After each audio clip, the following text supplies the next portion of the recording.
Welcome to NYC Art Scene's Artist Rewind. We're here today with Rachel Platten. The last time we spoke with Rachel was in June of 2009, so we're excited to catch up again today.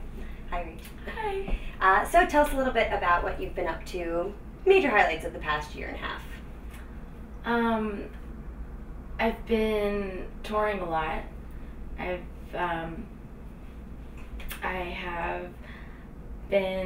did like a campified tour, like summer camps. I did a tour with my friend Nick Howard. I did a tour this fall with my drummer Craig, and I think the touring has been the most exciting thing because I haven't really been on the road that much before, and this is the first time that I've been away for 3 months at a time, and so it was really cool. It was a really cool change to kind of the pace of my career. It's very different than being in your apartment and like doing a show once every couple weeks in New York, to playing every night and trying to get work done on the road. And do you find it gives you a chance to try a lot of different material out? Yeah. I mean, I really feel like I've been able to hone my set and what works and what doesn't. Like, you're really able to see firsthand to test things out. It's pretty amazing, and like sharpen your skills, and my piano playing has grown so much, and my voice probably has gotten worse. But I can attest that it is not. But yeah, I've been able to test things out. It's been amazing. Great. We just saw you at the Highline Ballroom a few weeks ago, which was fantastic. Leading the bill. So tell us a little bit about that.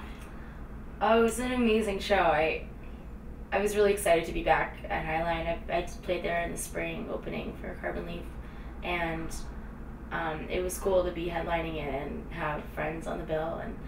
And it was really fun because after touring in the fall and just doing it either solo or just playing with Craig, who's my drummer, it was amazing to kind of go into the show being like, well, I used to look at those huge shows and be like, I need the biggest sound I can.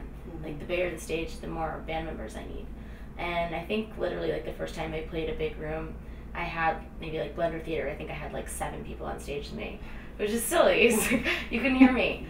But I learned through the fall that people really like it stripped down, and people like being able to hear lyrics and words, and so I went into this show feeling like, well, if anything, I kind of can approach it from a different angle and be like, let's build up the set. Let's like start really simple and add people as I go, because I don't need that much. Right. Although I love my band. Right. They're amazing. I do need them desperately.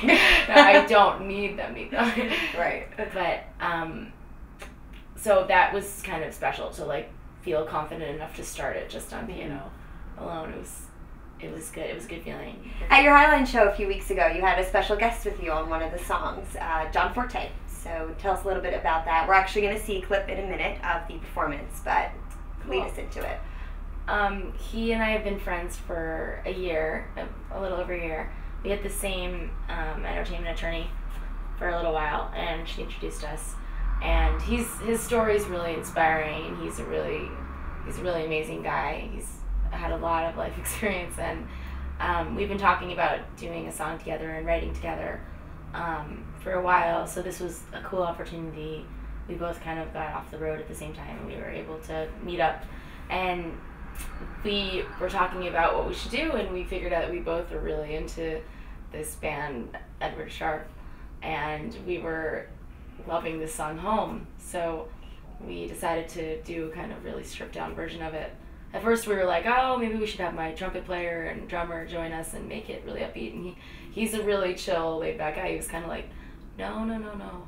We should really take it down and just make it about your voice and my voice. And so it was a cool approach. It was all him, his idea. Well, let's take a peek at Home with Rachel and John. Follow you to the dark, through the jungle, through the park. Girl, love one like you.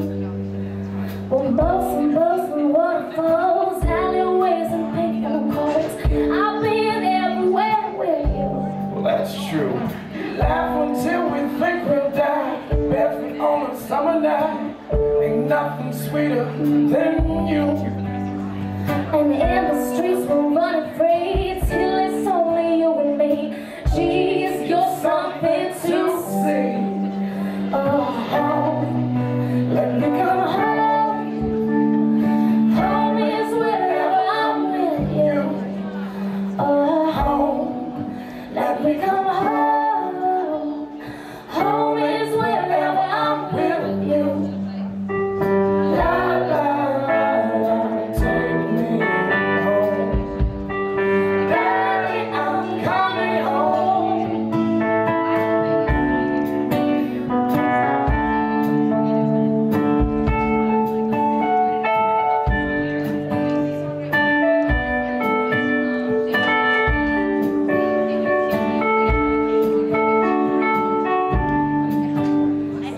Home, let me come home. Home is wherever I'm with you. Oh, home, let me come home. Home is wherever I'm with you. Oh, Alabama, so wrong. I should love my mom, put you. Oh, most important goes. I love my mom, put you. Oh, home, let me come home. Home is wherever I'm with you. Oh, home, let me come home. Home is wherever I'm with you. So you just got back from tour a few weeks ago, and I know you're heading back out again soon. Do you have any funny stories or things that have happened on the road that, you know, stick out in your mind? I'm sure there's plenty, but... Yeah, actually, we're in Charlotte. We were supposed to have a show and it got canceled, and so we had a day off and we were like, okay, we'll just hang out. But I was with Craig, and we were both kind of very outgoing and we like to meet people. So when we were in Wilmington, we were just talking. We happened to meet this guy. He was like, oh, you have a day off, you should come play at my bar in Charlotte. And we were like, all right.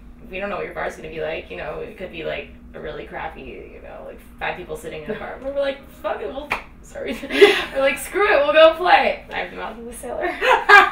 We're like, we'll go play, it doesn't matter, we love to play. So we get there and it's completely packed and they have no PA system. We're like, we can't play here, dude, we don't have a PA, we have a piano that, you know, this needs to be plugged in. He was like, oh, shoot, I didn't realize. So we're like, well, whatever, you know, we'll just hang out. So they have, you know, ping pong tables and this game called Cornhole, which is big in the South. Have you ever played it? Mm-hmm. It's really fun. And so we got really drunk. We didn't really drink on the tour. We're like kind of the anti-rock stars. Mm-hmm. We listened to positivity podcasts and like, you know, take care of our bodies. Awesome. But we got wasted. And we, at like 12:30 or something, we're like making friends with everybody. We're playing ping pong with this whole group of friends we've made. And this guy's like, I have a PA in the back of my truck. We're like, you do, dude? Go get it. Let's play. The owner of the bar is like, yeah, why not? Now there's like 200 people outside in this outdoor bar in the summer. They're all drunk. Like, no one's going to want to hear music. And so we're like, whatever. We have bad judgment. We're like, just go get the PA. We'll set it up right here in the middle, like, of the bar. So we set it up, and the owner shouts on the microphone, you guys, like, Justin from like huge national tour, Rachel Platten. Everyone has no idea who I am, and they're like, "Oh my God, Rachel Platten's here!" And I know her. They like definitely did not know me.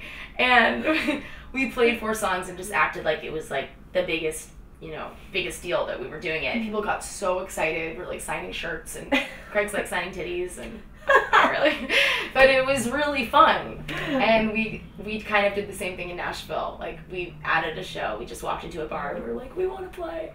So we're into these like impromptu shows, and as the tour went on, we just kept looking for opportunities to like, because they're really fun. That's great, yeah. Very fun. Okay, well, you have a new album coming out next spring, hopefully, yes. And I know there's a little bit of buzz around it. Is there anything you can tell us? I'm really excited to finally get my music out. It's been a long 1.5 years of trying to figure out how to put this album out and how to get it into the world. I've recorded it all over the world, and literally like from Sweden to London to LA, and it's like been this huge collaboration, and it was hard to imagine it all coming together. It kind of just seemed like little pieces here and there, but I found the right partner to put it out with, and I'm really excited. And it's slated for early second quarter, so hopefully we stay on track, and I'm really, really, really pumped to tour and support it. So when can we expect to see you back in New York again? Do you have any upcoming shows or performances locally? Yeah, this Friday I'm going to be playing at the Apple Store in Chelsea, part of Live at the Apple Store series. It's part of a promotion for Ping, which is iTunes' new social networking platform. And it's going to be on the main floor, on the ground floor, and I think being broadcast onto the street. So we're psyched about that. It's just going to be Craig and I, and it's free, and at 7 o'clock, and yeah, on 14th and 9th, I think. Great, and that's Friday, January 14th. Yes. Correct? Yeah. Awesome. Okay. Thank you so much, Rachel. You're so welcome. Thank you, Christina. This is Christina with NYC Art Scene. Until next time. Nothing ever happens if you stay in your rooms. Nothing